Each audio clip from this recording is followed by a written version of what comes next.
എറണാകുളം മഞ്ഞുമലയിൽ യുവാവ് ഭാര്യയെ കുത്തിപ്പരിക്കേൽപ്പിക്കുന്ന ദൃശ്യങ്ങൾ പുറത്ത്. ഇന്നലെ രാത്രിയാണ് ഹാരിസ് ഭാര്യ ഫസീനയെ കുത്തിപ്പരിക്കേൽപ്പിച്ചത്. ആക്രമണത്തിന് ശേഷം ആത്മഹത്യയ്ക്ക് ശ്രമിച്ച ഹാരിസും മെഡിക്കൽ കോളേജിൽ ചികിത്സയിലാണ്.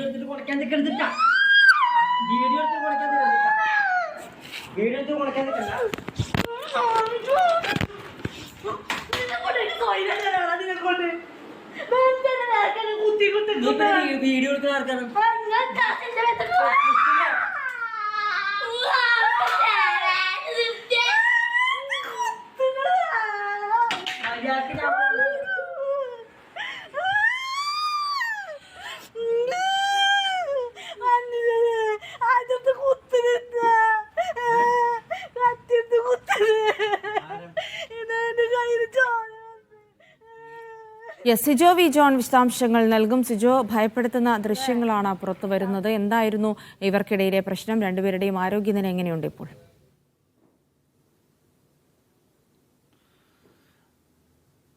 ഈ ഹാരിസും സഫീനയും തമ്മിൽ പല ദിവസങ്ങളിലും പ്രശ്നങ്ങളുണ്ടായിരുന്നു എന്നാണ് അറിയുന്നത്.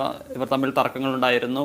ഹാരിസ് സഫീനെ പലപ്പോഴും മർദ്ദിക്കുന്ന ഒരു സാഹചര്യം ഉണ്ടായിരുന്നു. ഇന്നലെയും വൈകിട്ടും അതുപോലെ ഒരു സംഭവം ഉണ്ടാകുന്നു. ഇവർ തമ്മിൽ തർക്കങ്ങൾ ഉണ്ടാകുന്നു. അതിനുശേഷം ഈ സഫീനയുടെ ആധാർ കാർഡ് ഹാരിസ് എടുത്ത് വലിച്ചു കീറി കളയുകയാണ് ചെയ്തത്. അത് സംബന്ധിച്ച് വീണ്ടും സംസാരിക്കുന്നതിനിടയിലാണ് ഉള്ള ദൃശ്യങ്ങളാണ് ഈ കാണുന്നത്.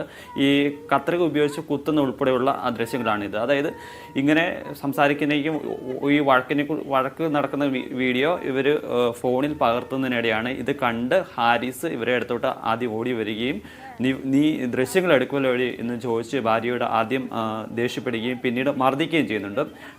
ആ മർദ്ദനത്തിന് ശേഷമാണ് ഇയാൾ കയ്യിലിരുന്ന കത്രിക ഉപയോഗിച്ച് കൈക്കിട്ട് കുത്തുകയും ചെയ്യുന്നത്. അപ്പോൾ തന്നെ അവിടെ ഈ കൈക്കിട്ട് കുത്തി എന്ന് കേൾക്കുകയും ചെയ്യാം.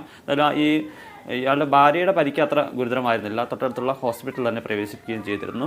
ഈ ബഹളം കേട്ട് പിന്നീട് നാട്ടുകാർ ഓടിക്കൂടിയാണ് ചെയ്തത്. ഇവർ വാടകയ്ക്കാണ് താമസിച്ചിരുന്നത്. ഇവർ വാടകയ്ക്ക് താമസിച്ചിരുന്ന കെട്ടിടത്തിൻ്റെ ഉടമയൊക്കെ ഓടി വരികയും ഇയാളോട് പോലീസിനെ വിളിക്കുമെന്ന് പറയുകയും ചെയ്തിരുന്നു. ഇത് കേട്ട് ഇയാൾ ഇവരോട് ദേഷ്യപ്പെട്ടതിന് ശേഷം പുറത്തേക്ക് പോവുകയാണ് ചെയ്യുന്നത്. പിന്നീട് ഇറങ്ങിയപ്പോഴാണ് രക്തത്തിൽ കുളിച്ച് ഇയാൾ കിടക്കുന്നതായിട്ട് കാണുന്നത്. നാട്ടുകാരെല്ലാം കൂടെ ചേർന്ന് ആംബുലൻസ് വിളിച്ച് ഇയാളെ മെഡിക്കൽ കോളേജിൽ പ്രവേശിപ്പിക്കുന്ന സാഹചര്യം ഉണ്ടായിരുന്നു. ഇന്നലെ ഒരു സർജറി കഴിഞ്ഞിട്ടുണ്ട്. ഇപ്പോൾ നമുക്ക് ലഭിക്കുന്ന വിവരമനുസരിച്ച് അപകടനില തരണം ചെയ്തു എന്നാണ് മനസ്സിലാകുന്നത്. എങ്കിലും ICUവിൽ തന്നെയാണ് ഇപ്പോൾ ഹാരിസ് ഉള്ളത്.